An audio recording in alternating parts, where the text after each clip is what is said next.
Bonjour à tous, aujourd'hui on va parler des alternatives au sucre parce que je sais que vous aimez ça le sucre, mais il existe des alternatives saines. Ma première alternative ce sont tout simplement les fruits. Oui, si vous avez envie de manger quelque chose de sucré, allez plutôt sur des fruits. Une banane, une pomme, des clémentines, c'est riche en vitamines, il y a plein de nutriments et en plus comme c'est rassasiant, ça évitera les grignotages.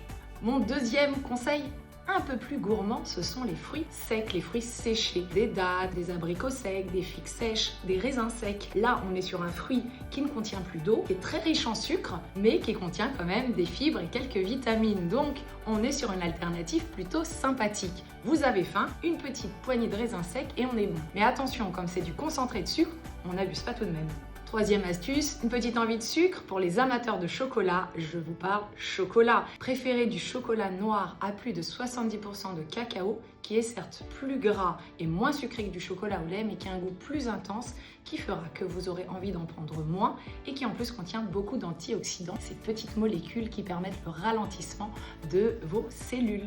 Et pour vos pâtisseries, je vous propose de les faire maison, comme ça vous contrôlez la quantité de sucre, ou vous pouvez tout simplement remplacer le sucre par de la compote de fruits sans sucre ajouté. D'ailleurs, vous qui êtes certainement friand de petites barres de céréales industrielles très sucrées, voire trop sucrées, petite recette maison. Pour 15 barres de céréales maison beaucoup moins sucrées, vous prenez 200 g de flocons d'avoine que vous mélangez à 150 g de compote sans sucre ajouté, une compote de pommes fera l'affaire, avec 50 g de petites pépites de chocolat.